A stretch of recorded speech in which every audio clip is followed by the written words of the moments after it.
예, 오늘 본문 말씀의 제목을 최후 승리라, 이렇게 최후 승리라는 제목으로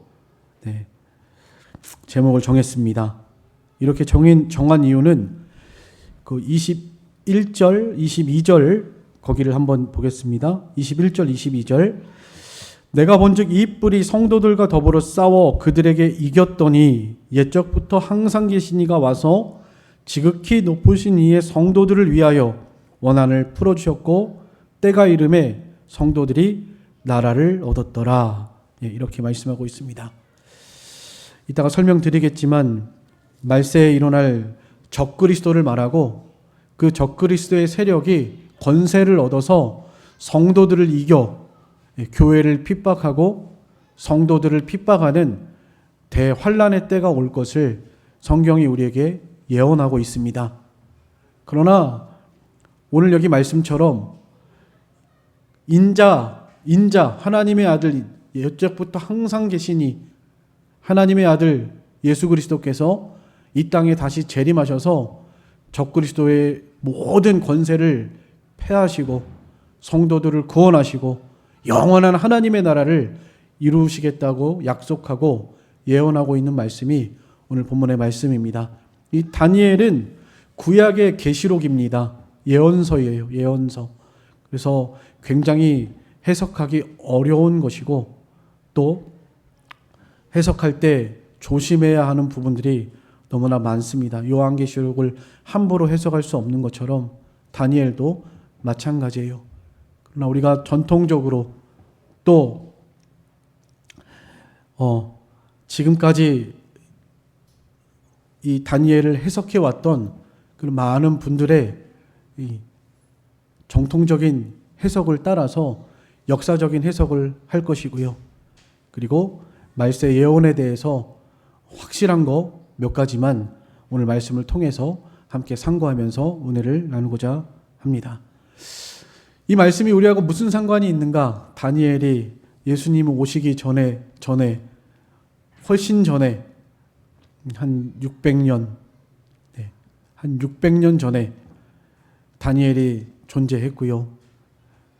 그 시대에 그 나라의 총리로서 한 70년 동안 나라를 섬기고 그렇게 총리를 하면서 하나님의 선지자로서 성경을 기록한 특별 계시를 받고 성경을 기록한 그런 사람으로서 성경을 기록하고 본인도 무슨 뜻인지 잘 알지 못했지만 하나님이 기록하게 하신 이 성경 말씀, 우리는 역사에 되어진 일들을 통해서 이때 했던 말씀들이 어떤 말씀인가를 추측해 볼 수 있고 또 그것을 명확하게 입증해 볼 수가 있습니다. 이 다니엘이 성경을 기록했던 때는 예수님 오시기 전부터 벌써 한 600년 전이니까요. 500년에서 600년 그 사이 그렇게 기록을 했으니까요. 그 당시에는 바벨론이 통치하던 시대, 이제 다니엘의 마지막 말년에는 바벨론이 멸망을 하죠. 예언의 말씀처럼 바벨론이 멸망을 하고 일어난 나라가 메데와 바사 나라입니다. 그 메데와 바사가 나중에 페르시아 제국으로 하나가 흡수가 되죠. 바사 나라가 원래는 더 컸지만 나중에는 더 약해져서 페르시아에게 페르시아 제국으로 이렇게 큰 나라를 세우게 됩니다. 그때까지, 그러니까 메데와 바사 나라가 세워질 때까지, 그때까지 다니엘이 사역을 했죠. 그런데 오늘 여기 본문에 나오는 네 짐승이 있습니다. 여기 네 짐승을 왕이라고 그랬죠. 17절입니다. 17절 한번 같이 보겠습니다. 그 네 큰 짐승은 세상에 일어날 네 왕이라, 이렇게 말하고 있습니다. 이 세상에 일어날 네 왕이라. 네, 우리가 전에 다니엘 2장에서도 한번 살펴본 적이 있었죠. 그 내용과 똑같습니다. 그 다니엘 2장에서 느부갓네살 왕이 한 신상을 보게 된 꿈을 꿨죠. 그때 그 신상의 머리가 무엇이었습니까? 금이었죠. 머리가 금이었습니다. 머리가 금머리였고 그 금머리는 바벨론을 상징한다고 그랬습니다. 바벨론 나라. 오늘 여기 본문에 나오는 첫 번째 사자와 같은 첫 번째 짐승은 바로 바벨론 나라를 의미합니다. 이것은 뭐 제 말이 아니고요. 많은 성경 해석가들, 또 주석가들이, 또 신학자들이 다 그렇게 역사적으로 되어진 일들을 통해서 역사가 증명하는 일이니까요. 예, 다니엘은 몰랐어도 우리는 시대가 지난 역사 이후에 이제 이런 나라에 이런 왕이구나, 이런 나라구나 하는 것을 알 수가 있는 것이죠. 바벨론 나라가 그 첫 번째 짐승입니다. 바벨론 나라. 그리고 금머리. 그 다니엘 2장에서는 분명히 말했죠. 왕이시라고. 머리는 금머리는 느부갓네살 당신이시라고. 바벨론 나라인 것을 명확하게 거기서 해석하고 있는 것을 보고 있습니다. 그 바벨론 나라가 큰 권세를 얻는다는 거죠. 독수리가 날개를 사자와 같은 그 강렬함과 강인함, 그리고 독수리와 같은 이런 권세를, 위엄을 가지고 있다가 나중에 날개가 뽑히고 그리고 사람처럼 두 발로 서게 되고 사람의 마음을 받았다 그랬죠. 우리 느부갓네살 왕이 짐승처럼 됐다가 다시 하나님 사람의 마음으로 돌아오게 된 일, 성경에 기록되어 있는 다니엘 4장에 있는 말씀처럼 그가 교만하여서 하나님이 징계하셔가지고 권세를 잃어버리고 7년 동안 짐승처럼 되었다가 마지막에 회복된 것까지 기록이 돼 있죠. 마음 다시 하나님께서 회복시켜 주셨지만 이 바벨론 나라가 그 후에 이제 멸망하게 될 것을 말씀하고 있습니다. 바벨론 나라가 주전 625년부터 주전 538년까지 약 한 80년 정도 이렇게 나라가 강성해져 있다가 멸망하게 되죠. 메데 바사 나라를 통해서, 특별히 고레스 왕을 통해서, 페르시아의 고레스 왕을 통해서 바벨론 나라가 멸망하게 됩니다. 그래서 금머리, 그리고 첫 번째 짐승, 이 바벨론 나라를 의미하고요. 그 다음에 오늘 여기 본문의 두 번째 짐승은 곰 같은데 그 몸 한쪽을 들었다고 이렇게 표현하고 있죠. 그러니까 한쪽이 약해진 건데 두 세력이 있다가 한편이 약해진 것, 그렇게 해석할 수 있겠습니다. 메데 바사 나라가 있다가 메데 나라가 약해지고 페르시아를 통해서 제국을 이루게 되는 것을 예언하고 있는 것입니다. 다니엘 2장에서도 가슴과 팔들은 은이다 이렇게 말하고 있습니다. 가슴과 팔들이 은이다. 그래서 주전 538년부터 주전 331년까지 이 메데 파사 나라 페르시아 제국이 그렇게 위험을 떨쳤습니다. 그 다음에 세 번째 동물은 여기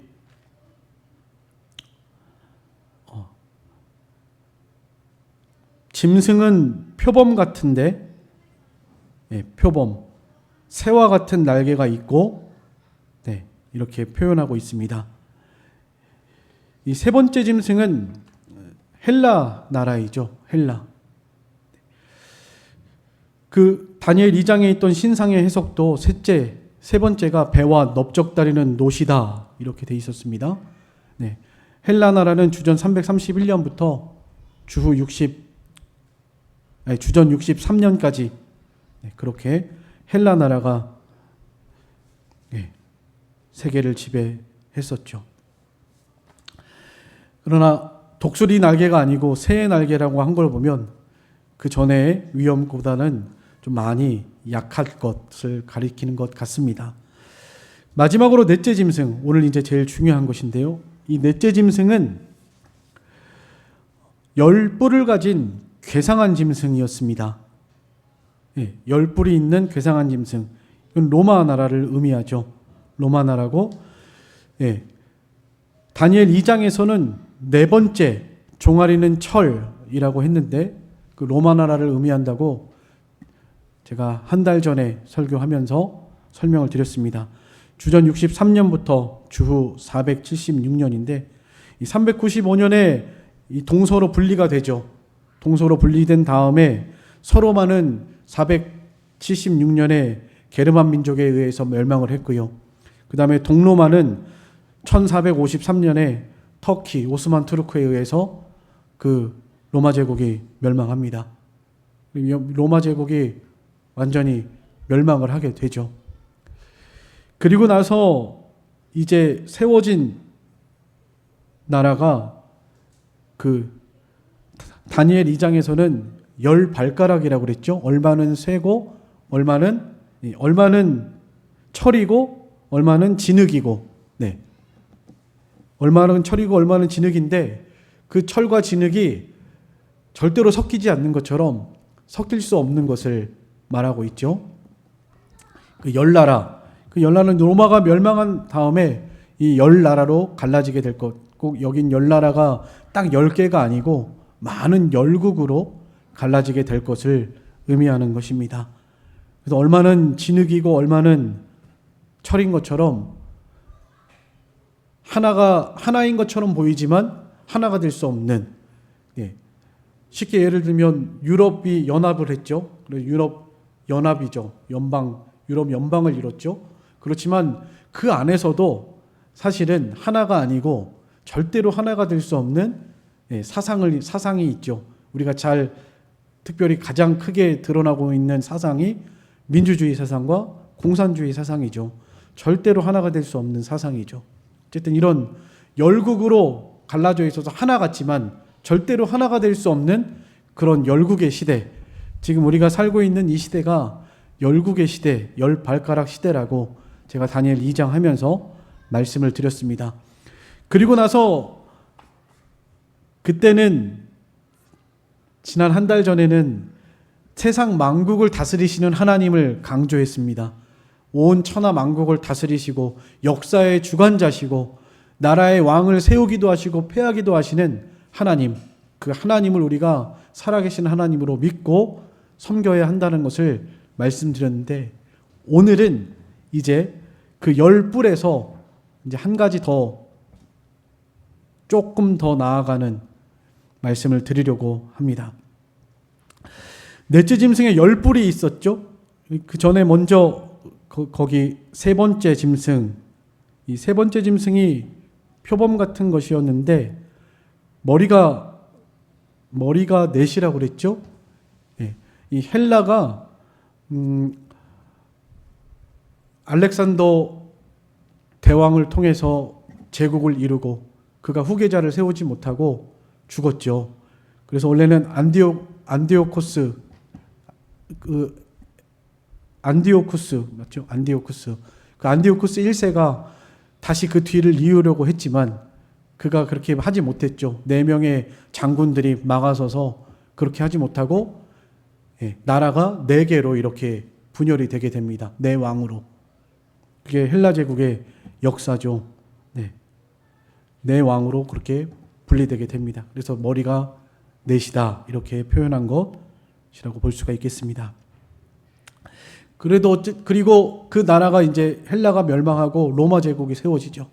로마 제국이 세워지고 아까 말씀드린 것처럼 395년에 동서로 분열이 되고 서로마가 먼저 망하고 동로마가 나중에 망하고 이 로마 제국이 무너지게 됐습니다. 그리고 10나라로 나눠지게 됐죠. 여기 10뿔이 나오죠. 넷째 짐승에서 나온 10뿔.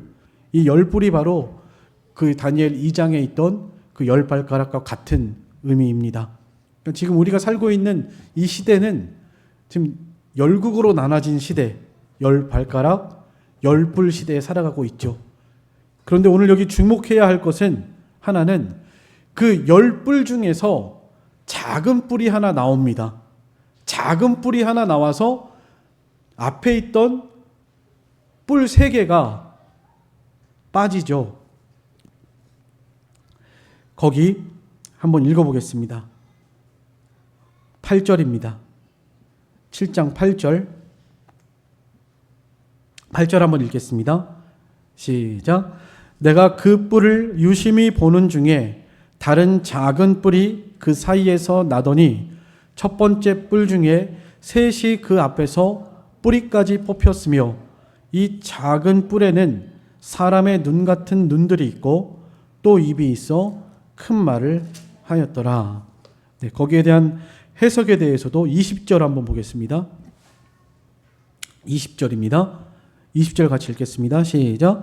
또 그것의 머리에는 10뿔이 있고 그 외에 또 다른 뿔이 나오매 새 뿔이 그 앞에서 빠졌으며 그 뿔에는 눈도 있고 큰 말을 하는 입도 있고 그 모양이 그의 동료보다 커 보이더라. 21절. 내가 본즉 이 뿔이 성도들과 더불어 싸워 그들에게 이겼더라. 네. 작은 뿔이 하나 나왔는데 그 뿔로 인해서 새 뿔이 빠지고 그리고 그 뿔은 눈도 있고 입도 있고 괴상한 모양으로 그렇게 생겼습니다. 그렇게 표현한 것이죠, 성경에.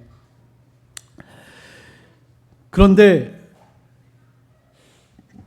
이 새로 나온 이 새 뿔이 한 뿔이 작은 뿔이 성도들과 더불어 싸웠고 또 성도들을 이겼다 이렇게 말하고 있습니다.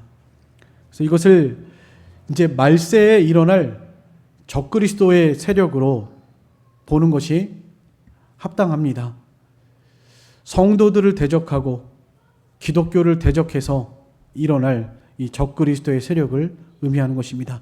이 세력이 어떤 세력일지는 우리는 뭐라고 단정 지을 수 없습니다. 그러나 말세에 반드시 적그리스도가 일어날 것을 성경에 예언했고요. 데살로니가 후서 2장 3절로 4절 한번 읽어보겠습니다. 데살로니가 후서 2장 3절로 4절입니다. 데살로니가 후서 2장 3절로 4절 같이 읽겠습니다. 시작. 누가 어떻게 하여도 너희가 미혹되지 말라. 먼저 배교하는 일이 있고 저 불법의 사람 곧 멸망의 아들이 나타나기 전에는 그 날이 이르지 아니하리니 그는 대적하는 자라. 신이라고 불리는 모든 것과 숭배함을 받는 것에 대항하여 그 위에 자기를 높이고 하나님의 성전에 앉아 자기를 하나님이라고 내세우느니라. 이는 계시록 13장 13절로 18절 길지만 거기도 같이 읽겠습니다. 같이 읽겠습니다. 시작. 큰 이적을 행하되 심지어 사람들 앞에서 불이 하늘로부터 땅에 내려오게 하고 짐승 앞에서 받은 바 이적을 행함으로 땅에 거하는 자들을 미혹하여 땅에 거하는 자들에게 이르기를 칼에 상하였다가 살아난 짐승을 위하여 우상을 만들라 하더라. 그 권세를 받아 그 짐승의 우상에게 생기를 주어 그 짐승의 우상으로 말하게 하고 또 짐승의 우상에게 경배하지 아니하는 자는 몇이든지 다 죽이게 하더라. 그가 모든 자 곧 작은 자나 큰 자나 부자나 가난한 자나 자유자나 종들에게 그 오른손에나 이마에 표를 받게 하고 누구든지 이 표를 가진 자 외에는 매매를 못하게 하니 이 표는 곧 짐승의 이름이나 그 이름의 수라. 지혜가 여기 있으니 총명한 자는 그 짐승의 수를 세어보라. 그것은 사람의 수니 그의 수는 666이니라. 예수님께서 재림의 시기에 말세에 일어날 징조에 대해서 제자들에게 말씀해 주셨어요. 성경에 기록해 주셨고 그리고 너희들에게는 도적같이 이르지 않을 것이다. 예수님이 재림하실 때 도적같이 오는데요. 성경을 보고 지혜를 얻어서 이 시대를 분별하고 있는 자들에게는 예수님의 재림이 도적같이 오지 않겠다라고 분명히 말씀하고 계십니다. 하늘을 보고 천기를 보고 이 시대를 날씨는 분별할 줄 알면서 왜 이 시대의 표적은 분별하지 못하느냐고 예수님께서 책망하셨죠. 여러분, 우리가 이 시대의 표적을 잘 분별하고 깨어 있어야 합니다. 예수님의 재림의 때가 정말 다 됐고요. 제가 나중에 또 한번 기회가 되면 재림정 징조에 대해서 제가 여기 와서도 한 2번 설교했습니다. 재림 전에 일어날 징조, 특별히 고유한 징조들이 있거든요. 말세에만 나타나야 하는 고유한 징조들이 몇 가지가 있습니다. 그 중에 한 가지가 이 적그리스도의 출현이에요. 그동안에도 미혹하는 세력, 거짓 선지자들이 많이 일어났습니다. 우리나라만 해도 자기가 예수님이라고 하는 사람이 40명이 넘어요. 이렇게 많은 그러니까 이 거짓 그리스도들이 많이 있었지만 그들과는 종류가 달라요. 이 마지막 말세에 일어날 적그리스도는 성경에서도 분명하게 단수로 표현하고 있고 멸망의 아들이라고 표현하고 있습니다. 반드시 일어날 적그리스도입니다. 이 적그리스도를 누구라고 생각하는가? 거기에 대해서는 여러 가지 의견들이 있는데요. 어떤 분들은 천주교 교황이라고 말하기도 합니다. 또 어떤 분들은 이슬람 세력이라고 말하기도 해요. 왜냐하면 하나님의 성전에 앉아서 하나님과 같이 보이는 사람들이니까. 이슬람도 모세 오경을 믿고 하나님을 섬기고 있죠. 천주교도 마찬가지고요. 교황은 하나님의 그 아들의 권세에 지금 올라가 있죠. 교황의 권세가 예수 그리스도의 권세와 동일시되고 있죠. 하나님을 섬기는 것처럼 하지만 그러나 광명한 천사로 가장한 어둠이고 마귀입니다.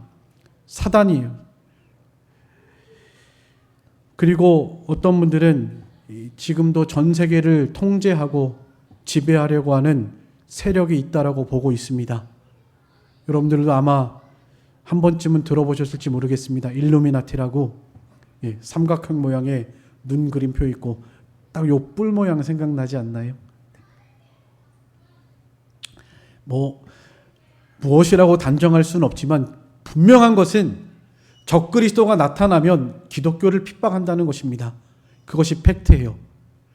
이제 전 세계적으로 기독교를 통제하고 핍박하는 세력이 나타나게 될 것을 성경이 우리에게 예언하고 있습니다. 저는 지난번 코로나 때도 이거 좀 약간 모의고사 같다라는 생각을 했습니다. 그 당시에 코로나 때 전 세계적으로 예배 금지 통제당했죠. 그리고 마트도 못 갔습니다.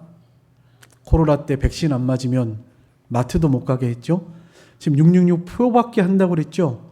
이 표를 받지 않으면 일상생활을 할 수 없는 거예요. 직장에도 못 가고 학교도 못 가고 마트도 못 가고 적그리스도가 나타나서 전 세계를 통제한다는 겁니다. 그 적그리스도의 세력이 나라의 권세를 함께 얻어서 지금 여기 열왕 3명 빠지고 7명 남았죠. 파랑인데 계시록 18장에 보면요. 가장 이 악랄한 왕 파랑이 등장합니다. 그 파랑의 세력이에요. 파랑의 세력. 나라의 권세를 등에 업고 이 적그리스도가 이제 전 세계를 통제하면서 기독교를 핍박하고 기독교인들을 몇이든지 죽이는 이런 말세 환란의 때가 우리 앞에 예언하고 있는 것이 이 다니엘의 예언의 말씀이고, 또 요한계시록에서도 예수님께서 직접 말씀하셨죠. 마태복음 24장 21절에 이는 그때에 큰 환란이 있겠습니다. 창세로부터 지금까지 이런 환란이 없었고 후에도 없으리라. 과거에 기독교를 핍박했던 그 환란과 핍박이 얼마나 극심했었는지 여러분 역사가 증거하고 있거든요. 근데 그건 아무것도 아니라는 거예요. 앞으로 우리에게 다가올 환란은 전에도 없었고 후에도 없었던 이런 성도를 대적하여 그리스도를 대적하여 싸우는 적그리스도가 교회와 성도들을 핍박하는 이런 환란과 핍박의 때가 올 것이라는 것을 이 다니엘서를 통해서 우리에게 예언하고 있는 것이에요. 그리고 한때와 두때와 반때를 지낸다 말씀하고 있는데 지금 시간이 많이 없어서요. 나중에 이 요한계시록을 통해 나타난 7년 환란을 통해서도 우리는 이 환란의 3년, 한때, 두때, 반때는 3년 반이거든요. 절반. 그러니까 저희는 전천년설 환란 중간 휴거설을 믿습니다. 우리 교단에서 성경을 통해서 전 3년 반 동안은 우리가 환란을 받아요. 예수님 오시기 전까지 그리스도인들이 함께 환란을 당합니다. 그리고 환란의 중간에 예수님이 재림하시죠. 재림하셔서 성도들을 이제 구원하십니다. 그래서 한때와 두때와 반때 7년 중에 딱 절반을 말한 거예요. 7년이라는 것이 어떤 정확한 그 숫자를 말하는 것이 아닙니다. 이상적인 숫자예요. 이 7년이라는 기간도요. 딱 7년이라는 그런 뜻이 아니고요. 어떤 환란의 기간을 말하는 것입니다. 환란의 기간이 있을 건데 그 중에 그것을 7년 대환란이라고 하고 그 중에 절반, 한 때와 두 때와 반 때, 3년 반을 요한계시록에 나타나는 3년 반을 우리가 핍박을 당하게 됩니다. 성도들이. 그리고 예수님께서 환란 중간에 우리를 건지시려고 내려오시죠. 다 당하면 아무 육체라도 구원받을 수 없기 때문에 하나님께서 감해 주시려고 예수님이 재림하시겠다고 마태복음의 24장에서 약속하셨습니다. 거기 환란을 감해 주겠다는 거예요. 그 환란을 감해 주겠다는 것이 환란 7년은 다 받지 않고 절반 3년 반 받고 예수님 재림하신 다음에 나머지 3년 반은 세상 나라가 멸망당하는 재앙입니다. 그래서 요한계시록에 나타나는 나팔재앙과 대접재앙이 그 차이가 거기에 있는 것이죠. 어쨌든 우리가 받아야 할 환란의 기간, 한 때와 두 때와 반 때, 전 3년 반 동안에 그리스도의 신부로서 성도로서 적그리스도에 의해서 이런 환란과 핍박을 당하게 된다.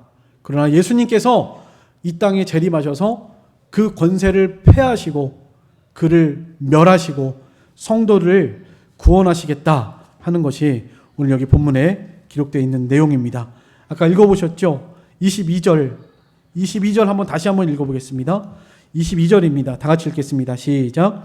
옛적부터 항상 계신 이가 와서 지극히 높으신 이의 성도들을 위하여 원한을 풀어주셨고 때가 이름에 성도들이 나라를 얻었더라.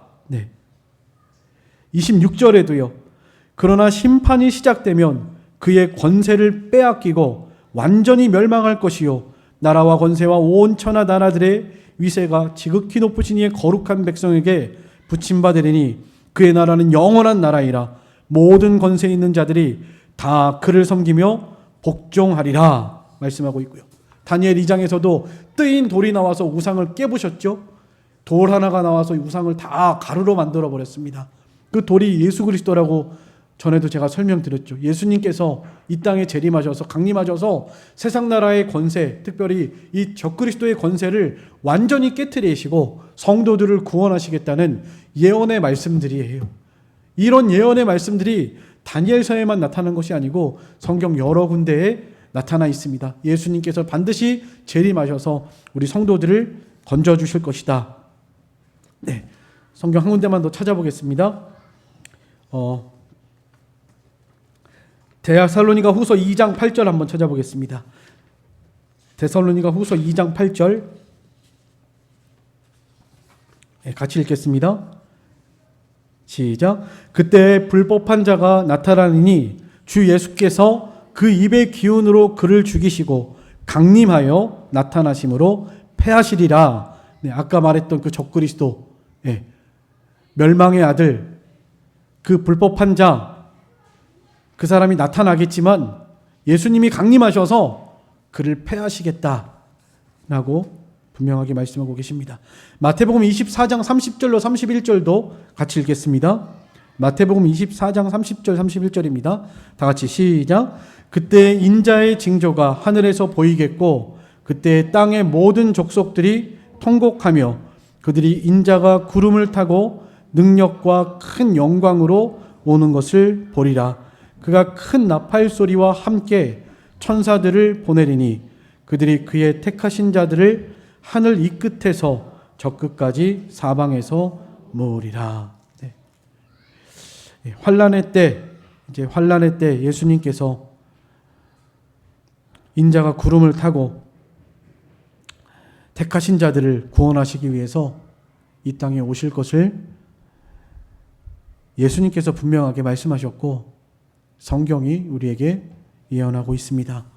그러므로 우리가 오늘 이 말씀을 통해서 역사를 통해서 성경을 통해서 또 되어진 일들, 이 역사를 통해서 앞으로 되어질 일들, 성경에 예언된 예언의 말씀들을 분별하시고 깨어 있으셔서 이 시대가 어떤 시대인지 또 장차 어떤 일이 있을 것인지 오늘 말씀을 통해서 지혜를 얻으시고 분별하여 깨어 계시는 우리 성도들이 되셨으면 좋겠습니다.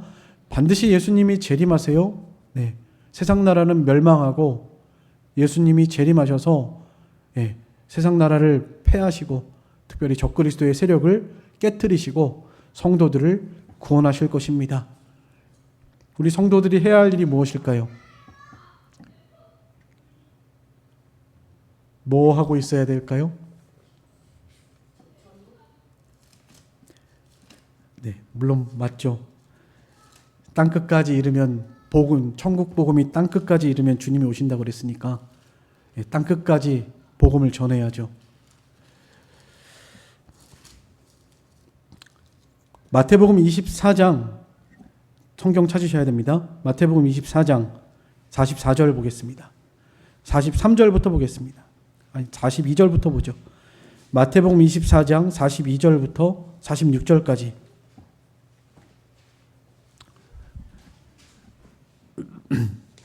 마태복음 24장 42절부터 46절까지 같이 읽겠습니다. 시작. 그러므로 깨어 있으라. 어느 날에 너희 주가 임할는지 너희가 알지 못함이니라. 너희도 아는 바니 만일 집주인이 도둑이 어느 시각에 올 줄 알았더라면 깨어 있어 그 집을 뚫지 못하게 하였으리라. 이러므로 너희도 준비하고 있으라.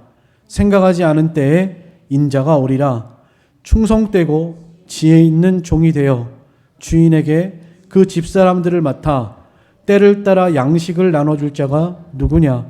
주인이 올 때 그 종이 이렇게 하는 것을 보면 그 종이 복이 있으리로다. 네. 충성되고 지혜 있는 종이 되어 그 주인에게 집사람들을 맡아서 때를 따라 양식을 나눠주는 자가 되어야 한다. 우리 아까 박보희 성도님 말씀하신 것처럼 복음을 전하고 하나님의 말씀을 전파하는 사람, 하나님의 나라를 전하는 사람이 되어야 한다라는 것이죠. 또 하나님의 말씀으로 양육하는, 양식을 나눠주는 이런 사람이 되어야 한다는 것입니다. 저만 말씀을 가르칠 수 있나요? 아니에요.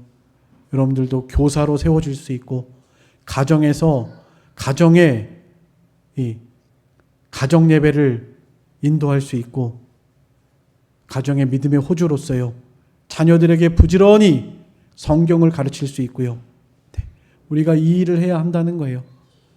주님 오시기 전에 재림 준비하는 일 중에서 정말 중요한 일 하나, 집사람들을 맡아서 때를 따라 양식을 나눠주는 일, 복음을 전하고 하나님의 말씀을 가르치는 일, 이것이 우리에게 너무나도 중요한 일이고 지상 명령일 뿐만 아니라 우리의 사명이죠. 예수님께서 우리에게 마지막으로 부탁하신 것도 딱 이 말씀이죠.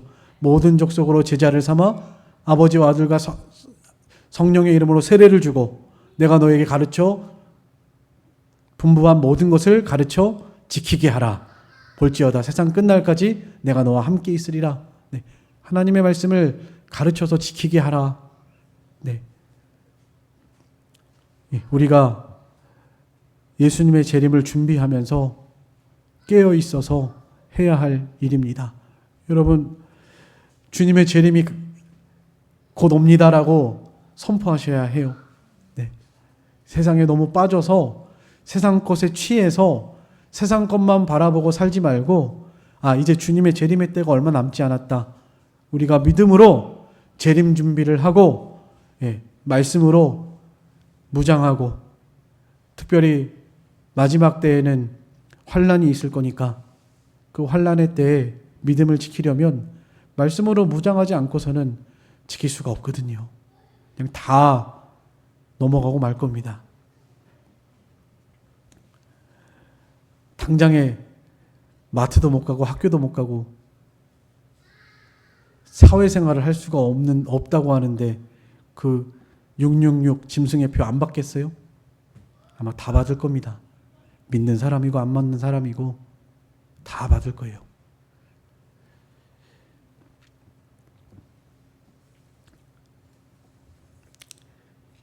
분별하셔야 합니다. 반드시 적그리스도가 나타나서 우리를 미혹해서 광명한 천사와 같이 나타나서 우리를 넘어지게 할 것입니다. 그러므로 우리가 깨어 있어야 하고 그 적그리스도를 잘 분별해야 하고 하나님이 기뻐하시는 것을 선택하기 위해서 기름 준비를 잘 하고 있어야 합니다. 이것이 오늘 말씀의 핵심 메시지고요. 그러나 걱정하지 말 것은 소망을 가지시고 반드시 예수님이 다시 오셔서 승리케 하실 것이니까 최후 승리는 우리 성도에게 있다는 것을 꼭 기억하셨으면 좋겠습니다. 교회에 있고 성도에게 있습니다. 예수님이 만왕의 왕이시고 만주의 주가 되셔서 저 악한 세력, 적그리스도의 사단의 세력들을 다 깨트려 부시고 무저갱에 던져버리시고 또 이 세상 나라도 불로 심판하시겠다고 약속하셨습니다. 우리가 소망을 가지고 하나님의 나라는 견고하고 영원히 무너지지 않을 영원히 존속될 하나님의 나라가 세워질 것이라는 것을 꼭 기억하시면서 다니엘이 사자굴 앞에서 두려워하지 않은 것처럼 하나냐, 미사엘, 아사랴가 풀무불 앞에서 두려워하지 아니하고 믿음을 지켰던 것처럼 우리가 가야 할 길이고 우리가 걸어가야 할 십자가의 길이에요. 예수님이 어디로 가셨는지 잘 보고 우리가 따라가야 되겠죠.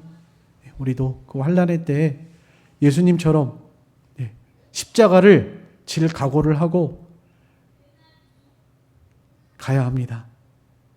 그래야 이길 수 있어요. 기도하겠습니다. 통성으로 잠깐 기도하겠습니다.